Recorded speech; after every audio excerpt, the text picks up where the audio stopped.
tuteekwa okusabira pulezidenti addako.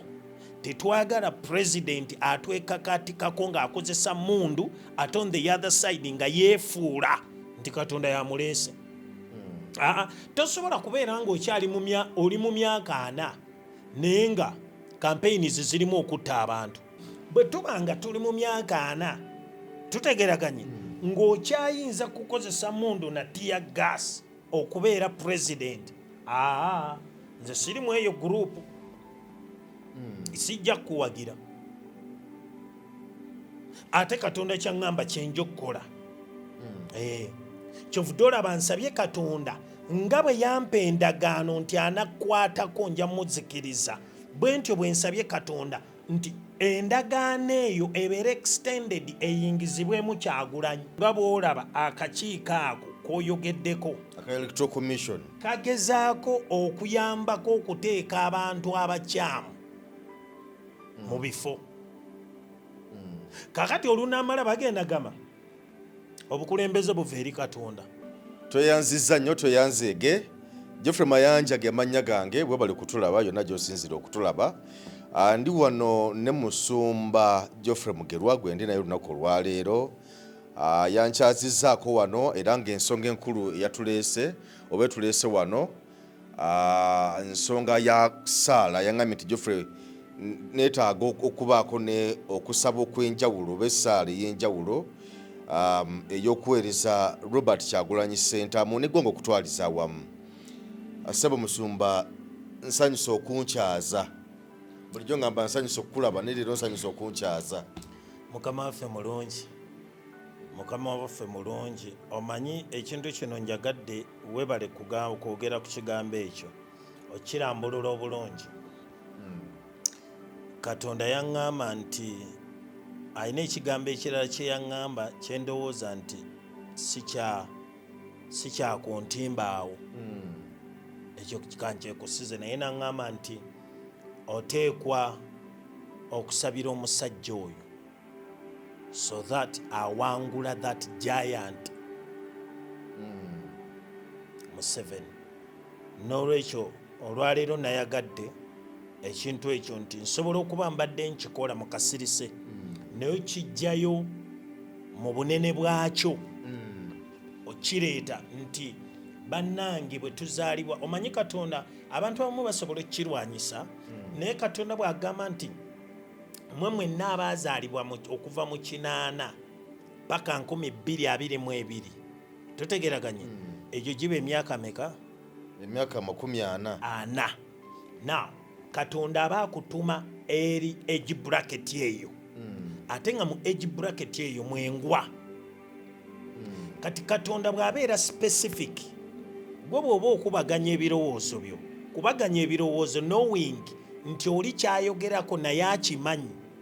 Ate sikimanyi nti nakiwulira kuva ku Geoffrey Mayanja, nkimanyi nti nakiwulira okuva ku oyo eyatonda eggulu n'ensi.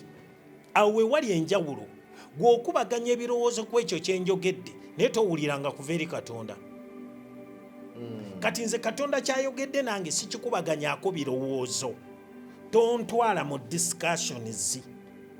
Nze kyenkusuubiramu gamba nti kangende nsabe ddala ddala kyayogerako kituufu. Kati Katonda olwaleero mbadde njagadde omulembe gwange nagwo gundabireko bakole ekintu kye kimu. Yes, bakole ekintu kye kimu. Tuteekwa okusabira pulezidenti addako. Tetwagala pulezidenti atwekakatikako ng'akozesa mundu ate on the other side nga yeefuula nti Katonda yamuleese. Tosobola kubeera oli mu myaka 4 naye nga campaigns zirimu okutta abantu. Kati recently Silongo dokita yafudde. As a generation twafuniddemuwa. Goyinza tunnyonnyola ki? Nga generation. Twafiiriddwa omusajja yafudde, baamukubye amasasi yafudde. Yes. Tutegeraganye. Yes. Kati oyagala ompe ebyokwogera ate onjigirize ne script yabyo mbyogere ntya kubanga oyagala okubeera mu ntebe.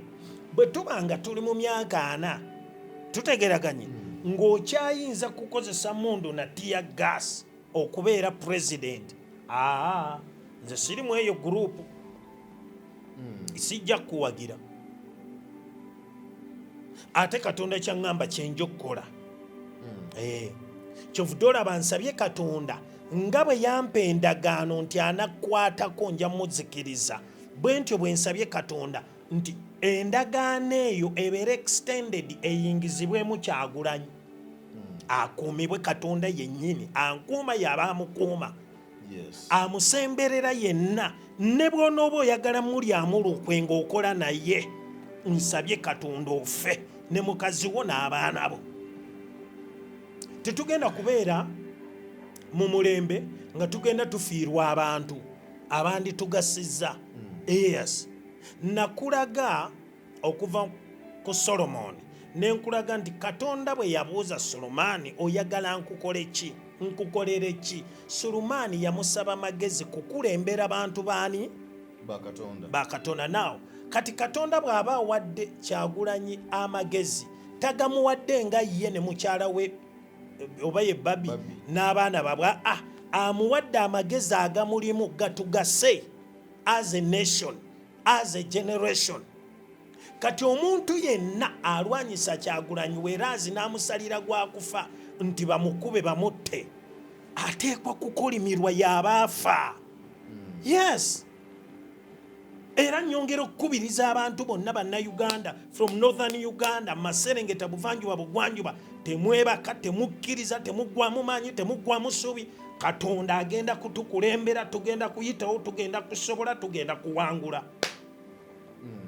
Yes, ebigenda maaso obiraba kubanga wetogerera essaawa zino tulaba bingi wano, twalabye wano eno akakiiko k'ebyokulonda Makindye, mmeeya w'e Makindye Lusagala John Bosco abadde yeesimbyewo ku tikiti ya NUP kubanga tujjukira bulungi nnyo nti omukulu Mulyanyama yakirimu n'akivaamu kati yayisembe kubaka bwa paalamenti naye kati ono yazze nga NUP gwereese yamugyemu n'abantu abalala 11 omulundi ogwo ne balekamu ow'NRM n'abeera unopposed. Ebintu ng'ebyo because bannayuganda badde concerned bavudde ne boogera live alone n'ebiri ebize bibeerawo nga bye bagenze bajjajjamu naye nekino ekyaza okugyamu abantu 11 ne balekamu omuntu omu nti yagwanidde.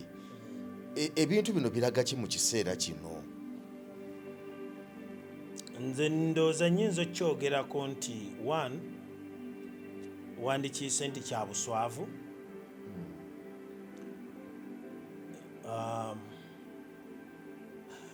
Ndaba ng'ekyongera okulaga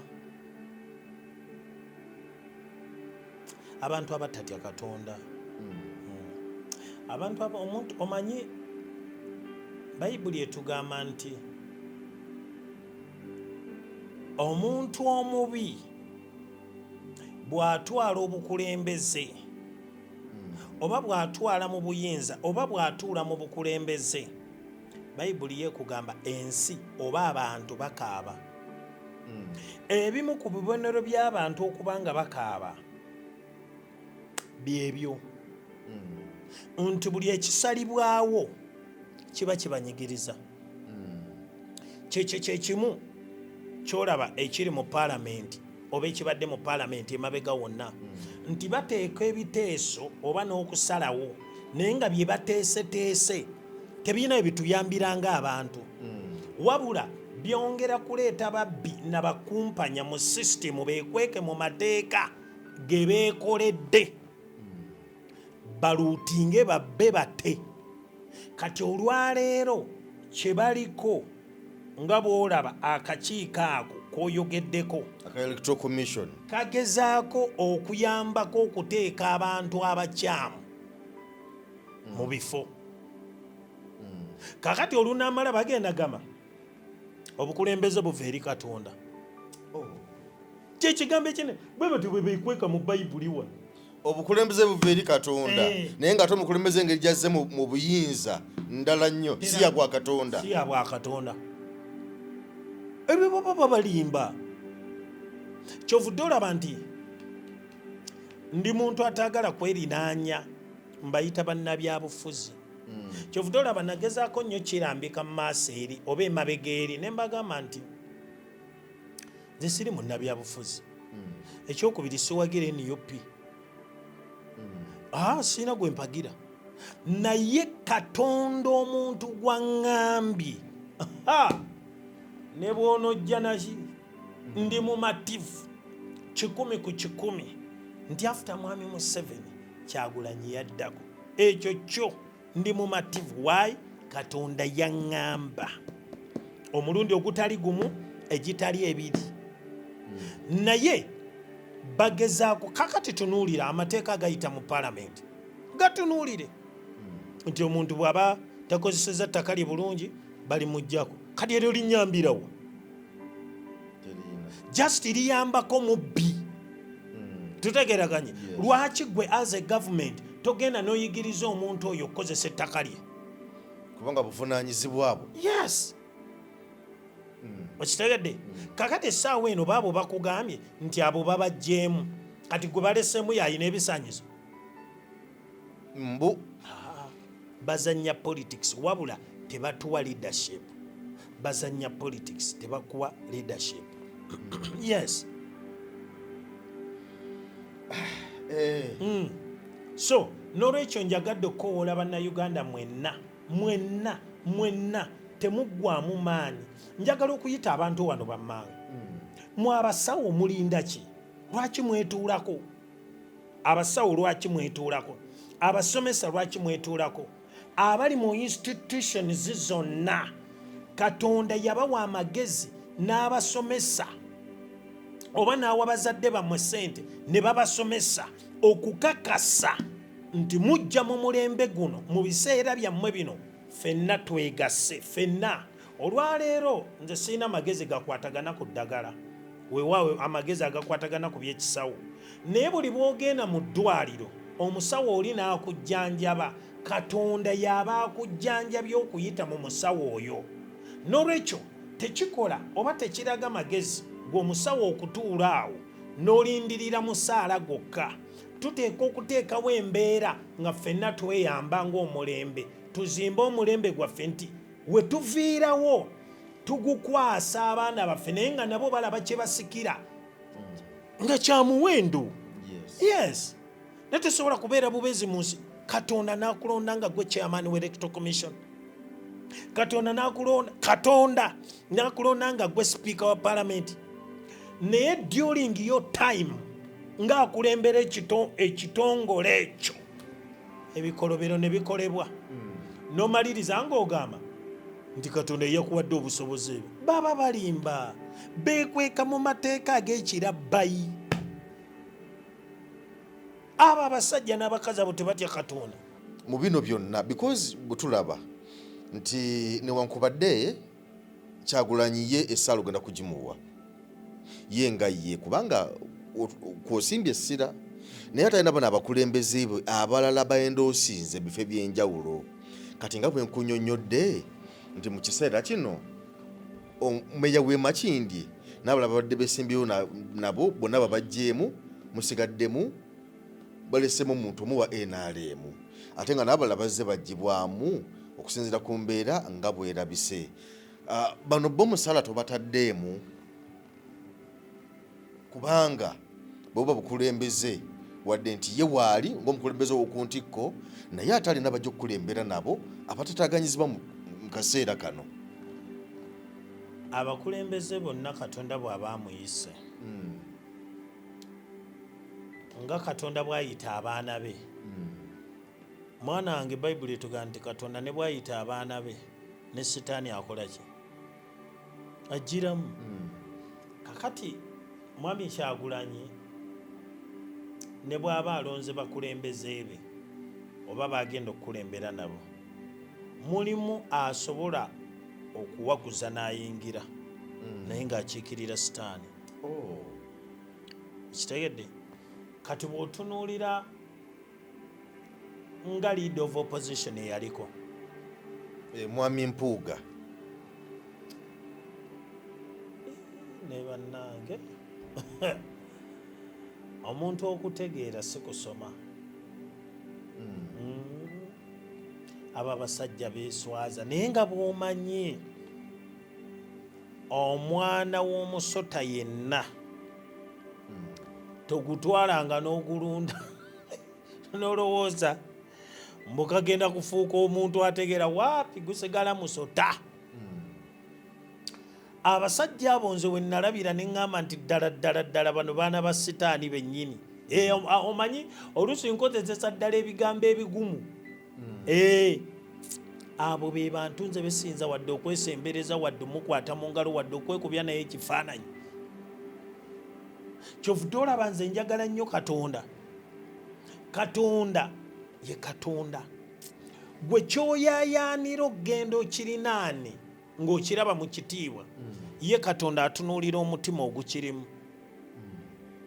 Kakati Mwami Kyagulanyi tusaba Katonda amuwa abakulembeze abatuufu bamulinaane. Ne mulimu n'abakulembeze ababi nga balina engeri gye bamanuvalinga ne bamutuukako. Yes, nga kati ninazo abantu benkugamba nti okujjako Katonda nga yaŋŋambye neera waliwo baali nabo nga nze ng'omuntu nga sibakkiririzaamu. Yes, ati naye kati ekyo kiri ku personal level. Nsaba Katonda mbikkulire be baani ne bali ne Mwami Kyagulanyi. Kakati kiki kyenkola kwe kusaba Katonda ne twegattaamu ne bannaffe n'okukoola bannayuganda bonna n'okukoola bannaffe bonna abalala twongere maaso okusaba Katonda atuwa abakulembeze abamutya, abakulembeze abamulaba nti ye Katonda, abakulembeze abasaba Katonda amagezi otukulembera oba okukulembera abantu baffe. Twetaaga amagezi. Ne kati otunuulira abaliwo bonna yeeyogerako ng'omuntu. Nasoma simanyi njogera kati nze oluzungu ndya luzungu. Okusoma kunyamba ddi nga tokola bituufu. Okusoma kukunyamba ng'okola bituufu. Bw'oba okola bikyamu tekulina we kuyambira. Yes, tekunyamba. Katunuulira abo abasajja b'e Busiro. Tunuulira abo abasajja b'e Busiro. Looya ebyakola enneeyisa ye buli kimu ayagala kitandike naye ate kikome naye. Tutegeraganye. Yes, kale omusajja w'e Busiro omulaba, oyo omusajja w'e Busiro omulaba Lubega Segona Medad mpozi bakozesanga muno abasajja b'Emmengo mbusimanyi ki ab'ebitiibwa. Tayina kitiibwa naawe, abo tebalina bitiibwa, bibbi. That's why nti nze simenya namanya gaabwe. Omuntu omulambulukufu aba mulambulukufu. Tutegeraganye. Oyina professional ku mutwe gwo, oyina professional ku mutwe gwo nti wasoma bwa looya. Tutegeraganye. Katonda n'akuwa omwaganya omukulemberera abantu be. Tutegeraganye. Ng'okozesa amagezi g'akuwadde oba professional gy'ofunye. N'obeerayo for 15 years nga gwe member of parliament, n'omala okubeerayo ne batuuka ekiseera ne bagamba n'ogenda n'osubmitinga papers zo mu kibiina okubeera vetted. Tutegeraganye. Ne bamaliriza nga tebakulonze nga kaadi bagiwadde muntu mulala. Omuntu ow'ekitiibwa tukkirizanga okudrivinga ne weeswaza wekka. Yeeswaza. Actually sinakweswaza. Omusajja oyo yeeraga nti si wa kitiibwa kubanga okuswaza oba okweswaza kitegeeza ekintu ekyo okiri tokizzeemu buzzi. Tutegeraganye. Yes. Kati oyo okutunda, abo abasajja okutunda ne bakutta wali bo ne bagenda mu maaso layisi. Omuntu n'atwala miliyoni 5 n'akima n'akomawo n'atwala biliyoni endala nnamba. Kati oyagala weebuuze nti ssente ezo tezisobola kuzimba ddwaliro. Zirizimba bulungi. Neriteekamu n'eddagala. Muntu omu n'azirya. Tunuulire ssente Mwami Museveni z'agenda agaba. Oba gavumenti ye zeegenda egaba. Abayimbi tuwadde biliyoni 5. Omanye eddwaliro erya biliyoni 5 bwe liba lifaanana. Tafuddeyo ku bantu 1,000. Bafuddeyo ku bano bakajjajjatta. N'akwata emmotoka ya miliyoni 3 n'agiwa omuntu omu.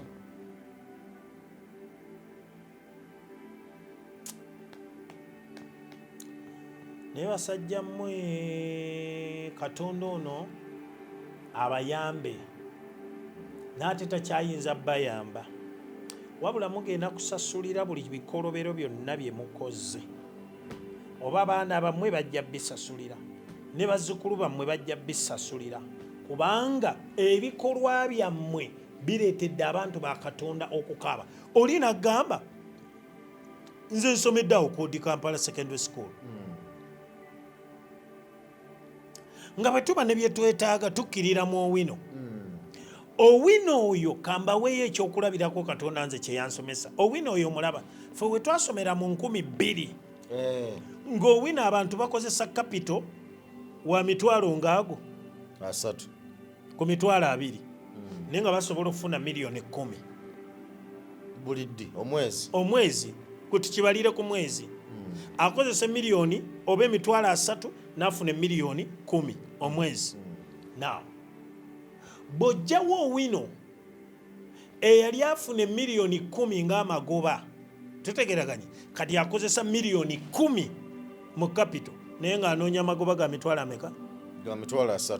Kitegeeza omuntu eyatwala Owino anyigiriza bantu bamuyambako oba gavumenti oba KCCA nekwata Owino n'omuwa omuntu omu bano bonna babeere baddube babeere ba slaves be kubanga ebizimbe byazimbyewo ensi tekulaakulana bizimbe ensi ekulaakulana bantu. Omuntu bw'aba muyigirize omuntu bw'aba alya emmere nakkuta omuntu bw'aba ayina waasula omuntu bw'abeera nga ali empowered ensi ekulaakulana.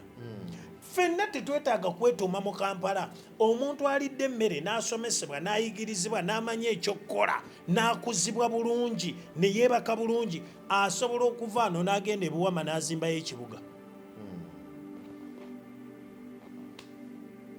Ne katunulira abantu abeetandikirawo bu bizinensi obwabwe olwaleero baagamba nti bazimbye ku mwala bizinensi ezo ezaafa bizinensi ezo ezaafa then ebintu byabwe ne bifa babasasula bakola amateeka nga beekwekamu.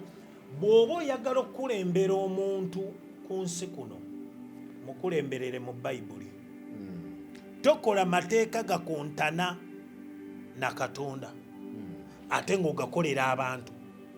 Kola amateeka agali in line n'ekigambo kya Katonda abantu bajja gagondera ate bajja kukulaakulana. Era bw'otunuulira amateeka 10 Katonda ge yatuwa tegakontana n'abantu wabula gakuwa ekifaananyi ekirungi. Gamba bw'agamba nti toyendanga bw'oyenda waliyo ebyamagero by'ofunirayo bw'oyenda nkuweeko ku kyamagero ekimu olwala ekyo nze nkiyise kyamagero. bw'oba oyenze ku muka musajja okwatibwa oswazibwa olwala endwadde bakuba olube wuuyo kakati tokola mateeka ganyigiriza abantu. Kola amateeka agali educative agasomesa abantu bonna aga empowering abantu agakulaakulanya abantu agaleeta obulamu eri abantu ge mateeka g'oba okola. Naye okola amateeka g'oba weekwekamu nga ggwe. Lumu minisita omu yagamba nti poliisi erina obuyinza to shoot to kill. erina obuyinza to shoot you and kill you. Tutegeraganye.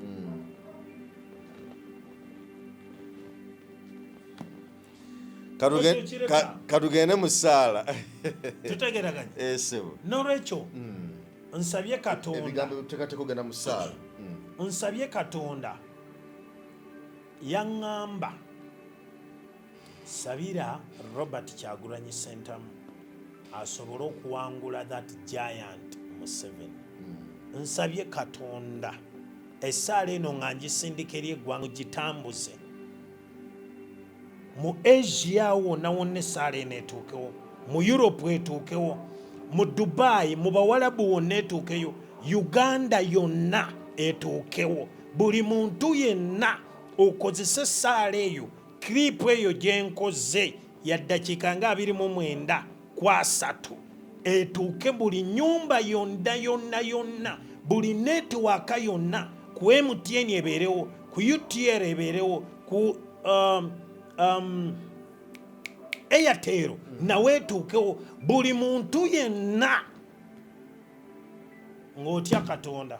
Njagadde okuyita mu kiseera kino ekyokusaba, njagadde okuyita mu kiseera kino ekyokuyimusa Kyagulanyi, njagadde okuyita mu kiseera kino ekyokuyimusa eggwanga lyaffe mu maaso ga Katonda wamu ne generation yaffe. Katonda agenda tukulembera, Katonda agenda tuwanguzisa. Temubaako gwe mutya, wabula tuyinza bawa kitiibwa na kubwebaza ebyo bye baali bakozeeko, naye essaawa eno tusaba Katonda atuwe omukulembeze omupya, omukulembeze atya Katonda, omukulembeze alina omutima ng'ogwa Katonda, omukulembeze alina mayindi oba obwongo bwa Katonda. Omukulembeze oyo ye Robert Kyagulanyi Ssentamu. Katonda abankuumire. Amiina. Tugenze mu ssaala. Katonda affe omulungi yeebazibwe.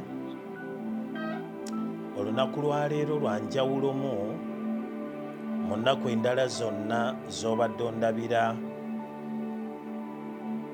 ku mitimbagano. Olwaleero lwa njawulomu.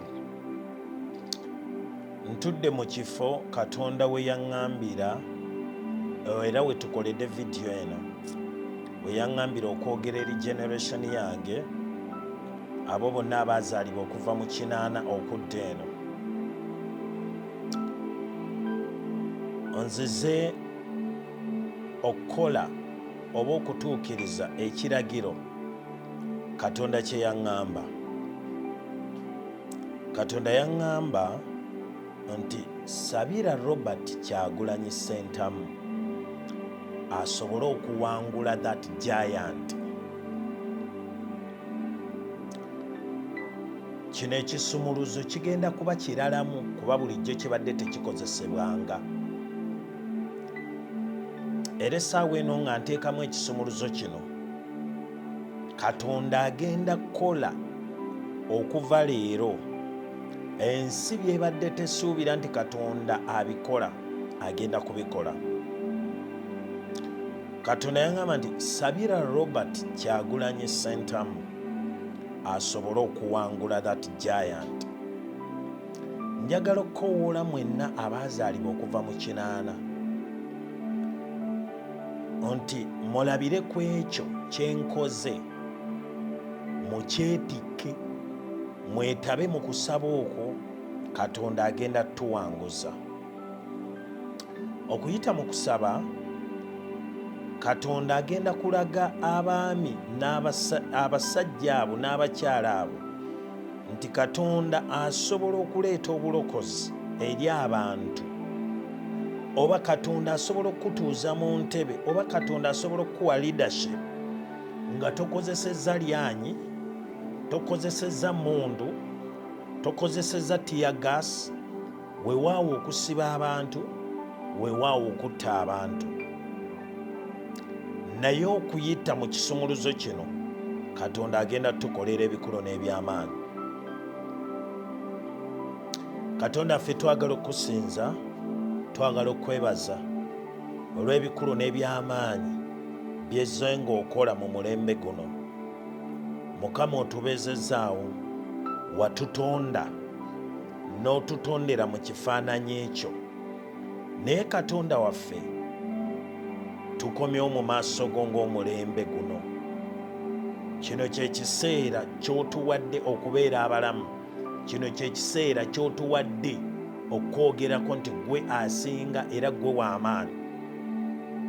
Mukama wange nannyini buyinza, nzize okugondera ekiragiro kye wampa okusabira omusajjawo omuweerezaawo Robert Kyagulanyi Ssentamu mu linnya erya Yesu. Mukama wange wanirira omusajja oyo yonna gy'abadde ayita, muwanirire wakati mu campaign, muwanirire wakati ng'ayogera. Mukama wange eddoboozi lye leka livugire mu matu g'Abannayuganda bonna mu linnya lya Yesu. Eddoboozi lye likozese liwulugume wonna mu linnya lya Yesu. Mu mambuka ga Uganda, mu Maserengeta, buvanjuba ne mu bugwanjuba, wakati mu Buganda region, Mukama wange nannyini buyinza, situla ekifaananyi kya Kyagulanyi okiteeke mu mayindizi zaabwe wonna, okiteeke mu mitima gyabwe wonna. Katonda ayinza byonna, yogera naye, mwetoolooza olugo olw'omuliro. Tomuganya kufa, tajja kufa mu linnya lya Yesu. Mukama wange mwebagale ku biwawaatiro byo mu linnya lya Yesu. Abeere mulamu mu linnya lya Yesu. Awangule okulonda kuno mu linnya lya Yesu. Alayire mu linnya lya Yesu. Leka amaanyi omwoyo wa Katonda eyazuukiza Yesu, ye mwoyo w'omu, amuzuukize, amusitule waggulu okusukkuluma bakandidates bonna. Mukama wange mu linnya lya Yesu. Omwoyo omutukuvu nga bwe weetika Firipo, Katonda ayinza byonna, weetike Kyagulanyi mu linnya lya Yesu. Weetike Kyagulanyi mu linnya lya Yesu. Weetike Kyagulanyi mu linnya lya Yesu. Omukono gwo ogw'ekisa gumusobozese. Abalabe bo bonna Mukama leka bateeke wansi w'ebigere bye mu linnya lya Yesu. Buli abadde alowooza okumutta, buli abadde alowooza okumukuba amasasi, Mukama wange bawangule mu linnya lya Yesu. Bawangule mu linnya lya Yesu. Bawangule mu linnya lya Yesu. Buli lukwe lwonna lwe babadde bateesa, ababadde bateesa okubba obuwanguzi bwe, ababadde bateesa okuvunika gavumenti ye, Mukama bonna arrest them under your glory. Arrest them and destroy their evil plans. Destroy their evil plans. Destroy them, my Father. Scatter them, Holy Spirit. Katonda ayinza byonna, leka weetike Kyagulanyi wonna, mwetike mu mambuka, weetike mu Maserengeta, buvanjuba ne bugwanjuba, masekati g'eggwanga lino. Leka omuteeke mu mitima gy'abantu, leka omuteeke mu maaso gaabwe, leka oboogereremu, leka owalule abali mu mambuka ga Uganda. Mukama beenyigiremu, abali mu Maserengeta Mukama beenyigiremu, abali mu buvanjuba ne mu bugwanjuba, Mukama beenyigiremu. Okozese buli muntu yenna, bambaza amaanyi mu linnya lya Yesu. Bambaza amaanyi mu linnya lya Yesu. Bambaza amaanyi mu linnya lya Yesu. Katonda ayinza byonna, mwanjule eri ensi, mwanjule emitima gyabwe, gugumula ababadde abavubuka bonna Mukama balonde, bonna Mukama obawa obuvumu. Tukulemberayi Katonda, tukulemberayi Katonda, tukulemberayi Katonda. Toganya kabi konna mutuukako, toganya kabi konna kutuuka ku generation yaffe ababadde batuteeseza obubi, ababadde batuteeseza obubi. Mukama bateeke wansi w'ebigere byaffe.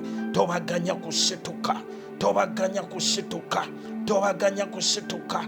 Nafuya buli kyakulwanyisa kyonna kye babadde bagenda okukozesa mu linnya lya Yesu.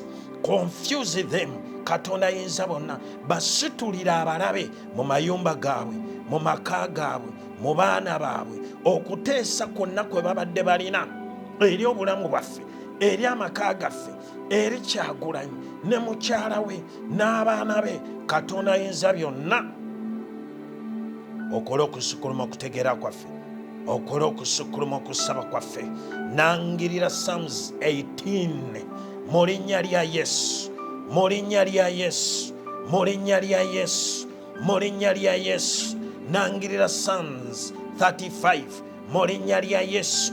Okuteesa kwabwe kwonna kwe babadde balina wakati mu kumutta, Mukama mu linnya lya Yesu mwetooloza olugo olw'omuliro, abikkibweko omusaayi gwa Yesu emisana n'ekiro, abikkibweko omusaayi gwa Yesu emisana n'ekiro. Katonda waffe ayinza byonna, batambudde emyaka gyonna ng'abantu babanyigiriza. Waŋŋamba Katonda ayinza byonna mu mwezi gw'okuna omwaka oguwedde ng'ennaku z'omwezi 12 nti abantu bo bakaaba e Uganda.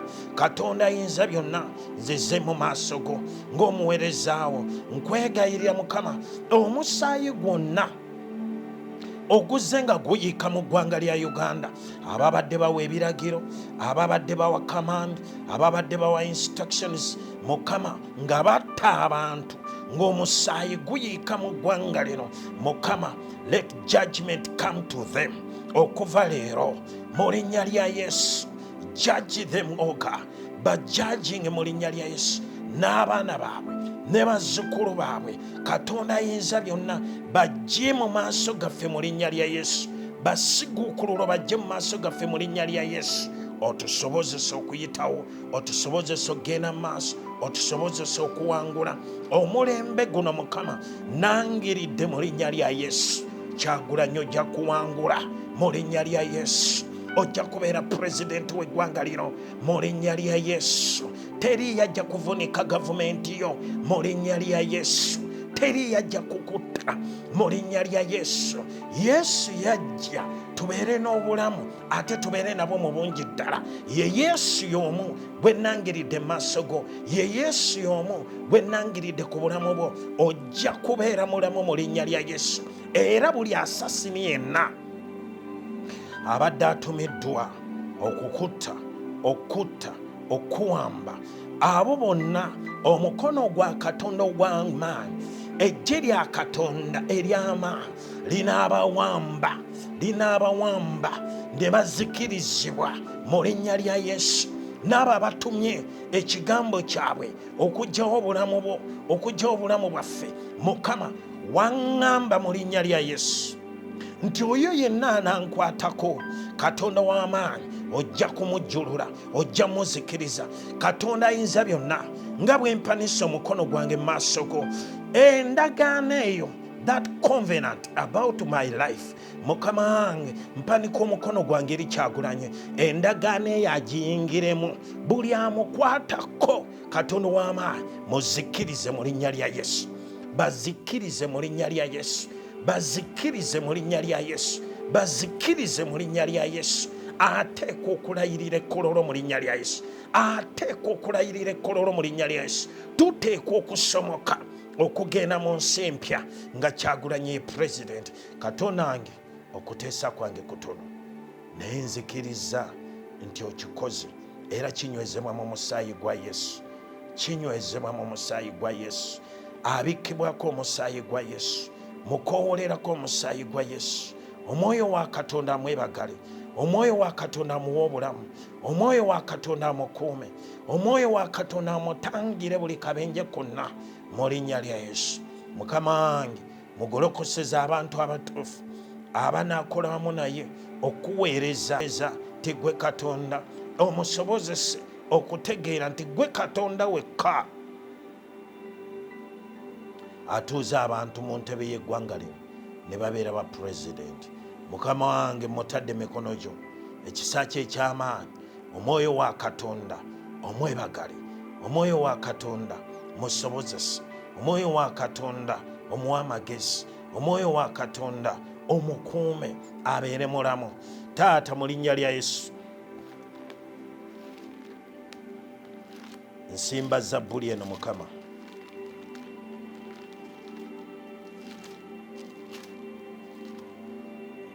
Jesus.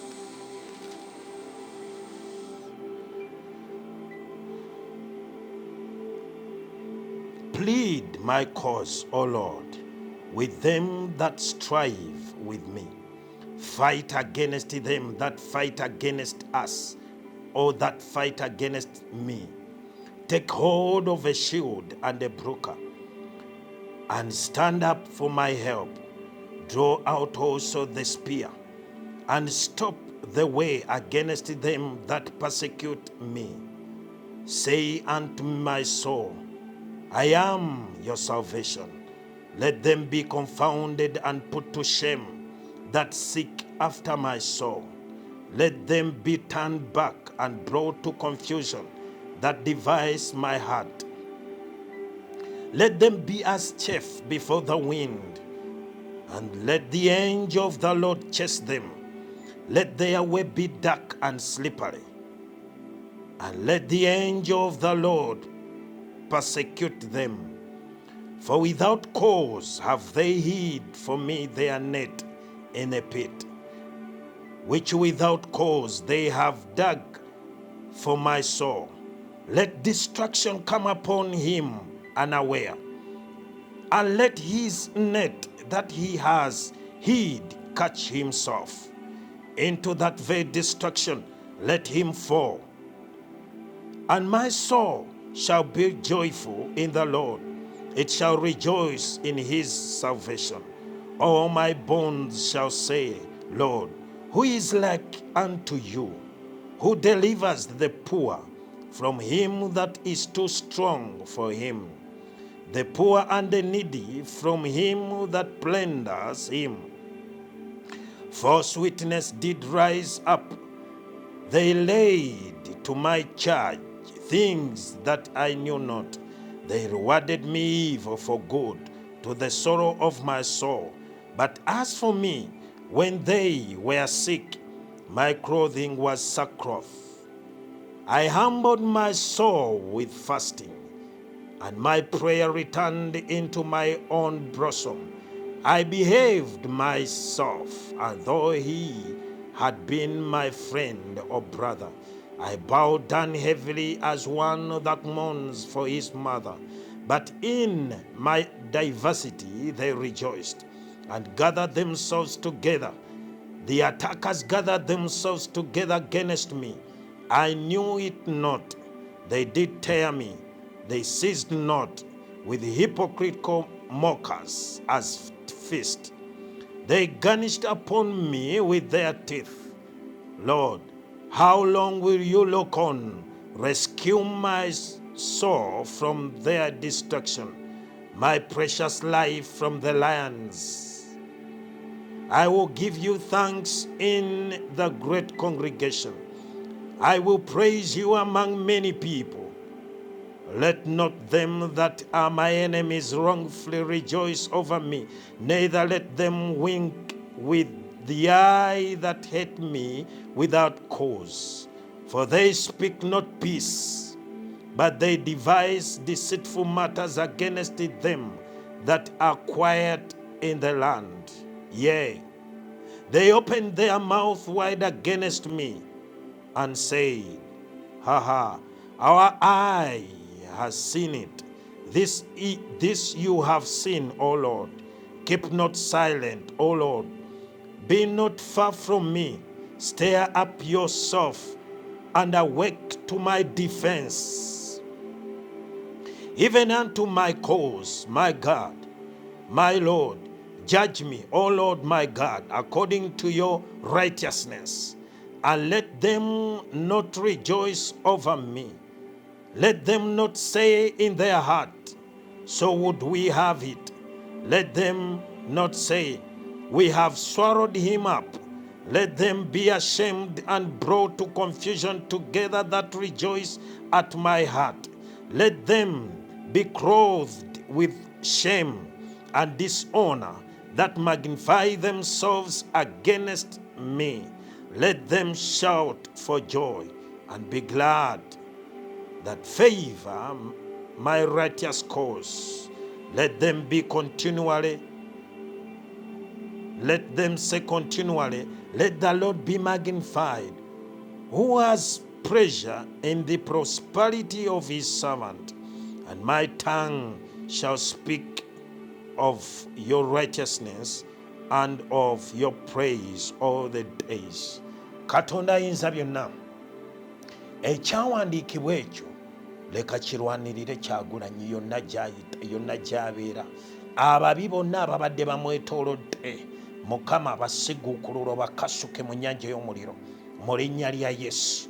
Buli abadde ayagala okumutta, buli abadde ayagala okumukuba akasaale, buli abadde ayagala omutuusaako akabi, ye n'ennyumba ye, ne bwe babeera baganda be, ne bwe babeera bakola nabo, Mukama basiguukulule bakasuke wala mu linnya lya Yesu, mu linnya lya Yesu. Abeere mulamu, abeere pulezidenti, alayire, awangule, gugumula abali mu mambuka bonna, abali mu Maserengeta, buvanjuba ne bugwanjuba ne masekati gw'eggwanga lino, bakulembere ng'omuliro, ng'ekiro eky'omuliro, wabeeremu empagi ey'omuliro etukulembera otutwala mu nsi ensuubize. Mukama wange, nkwebaza kubanga kinywezeddwa mu musaayi gwa Yesu. Weebale Mukama. I will love you, O Lord, my strength.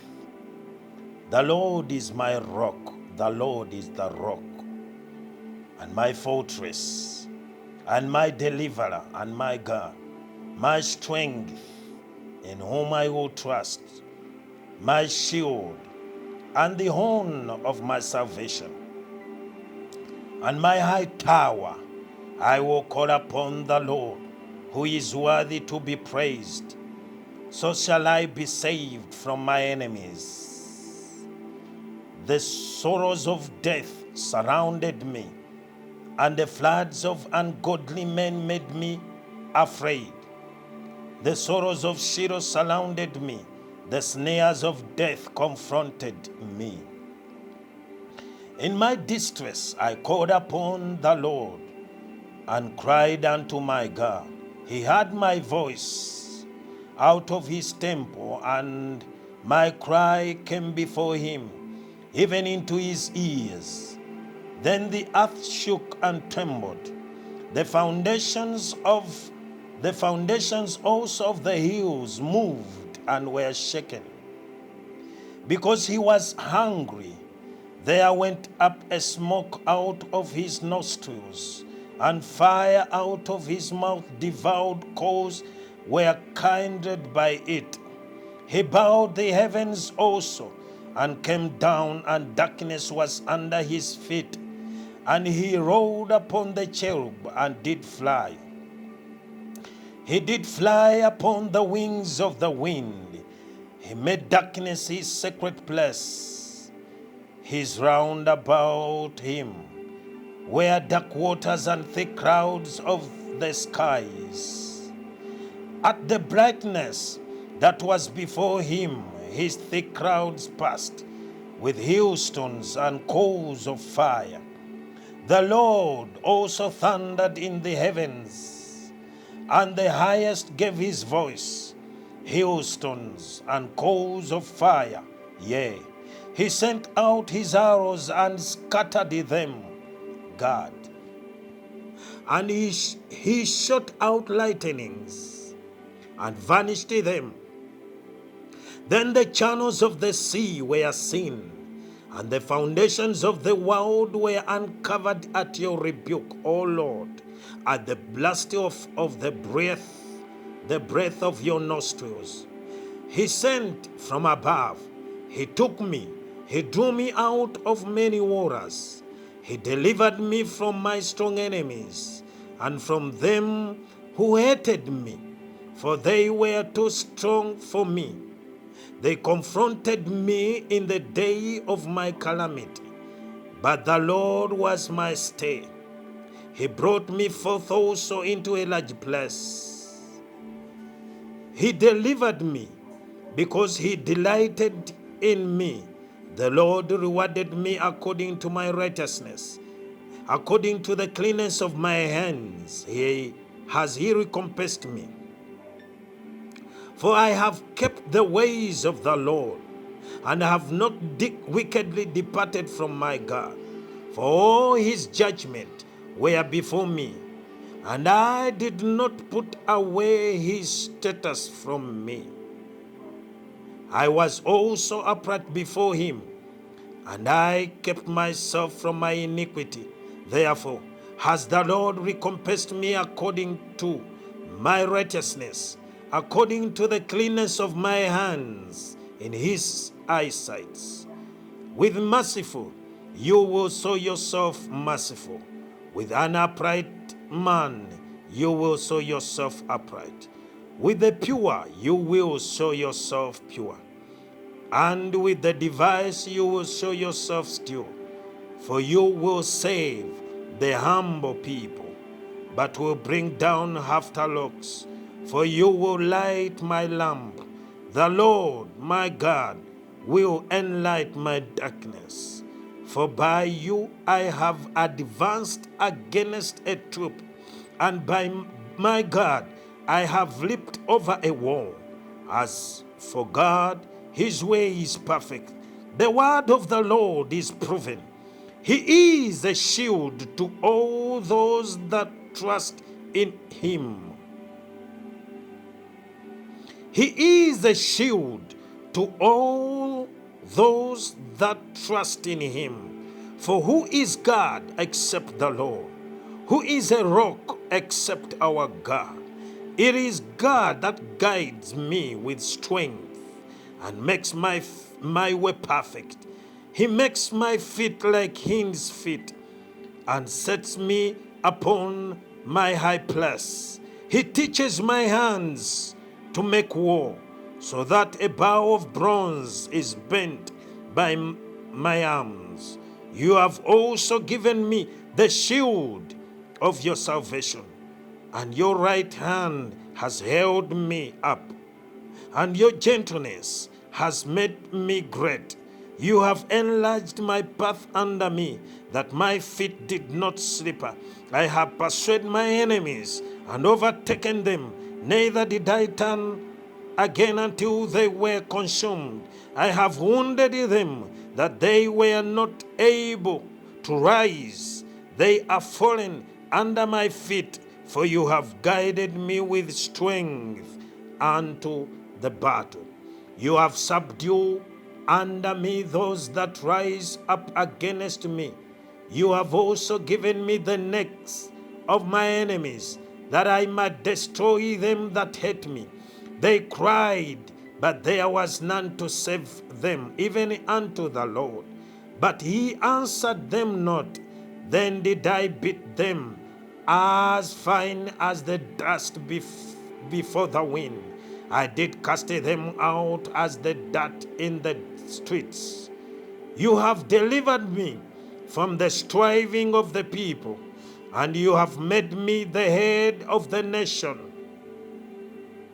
A people whom I have not known shall serve me. As soon as they hear of me, they shall obey me. The foreigners shall submit themselves unto me. The foreigners shall fade away and be frightened out of the fortresses. The Lord liveth, and blessed be my rock. And let the God of my salvation be exalted. It is God that avenges me and subdue the people under me. He delivers me from my enemies. Yea, you lift me up above those that rise up against me. You have delivered me from the violent men. Therefore will I give thanks unto you, O Lord, among the nations, and sing praises unto your name. Great deliverance gives he to his king, and shows mercy to his anointed, Kyagulanyi Ssentamu, and to his descendants forever. Katonda waffe ayinza byonna, bonna ababadde bateze ebitimba, bonna ababadde baagala omulemesa okulayira, bonna ababadde baagala okumutta, mukama wange mu linnya lya Yesu, leka obeere empagi ey'omuliro gye bali, baziyize. I invoke the angel of the Lord in charge of our generation, the angel of the Lord in defense, in charge of our generation, to fight every enemy, destroy every enemy against our lives, against our generation, against Kyagulanyi and the family. My Father, I pray against them all. Destroy them, render them powerless, scatter them, Holy Spirit, confuse them, fight them, take them off this planet in the mighty name of Jesus. In the mighty name of Jesus, confuse them completely in their families, in their meetings. Raise enemies for them in the mighty name of the Lord. Raise enemies for them, scatter them, destroy them, confuse them in the mighty name of the Lord. My Father, fight for us, fight for us, fight for us, fight for us. Go before us and destroy altars of the enemy and destroy the principalities of the enemy and destroy the strongholds of the enemy. Destroy all their machines. Destroy them, God, in the name of Jesus, the name above every name, the name of our Lord, the name of our Savior. They have been killing Ugandans, bloodshed everywhere. My Father, my God, arise and fight for us. Arise and fight for us. Arise and fight for us. Arise in the name of the Lord, in the name above every name, the name of the Lord Jesus, the name of the Lord Jesus. That name is above every name. The name of Jesus has power in the heavens. The name of Jesus has power on the earth. The name of Jesus has power under the earth. I declare and declare and declare the name of Jesus upon his life. The name of Jesus upon his life. The name of Jesus upon his life. For his defense, for his life, for his salvation. In the mighty name of the Lord. Father, I thank you because you have answered my prayers. Father, I thank you because you have answered my prayers. Father, I thank you because you have answered my prayers. Thank you, Jesus.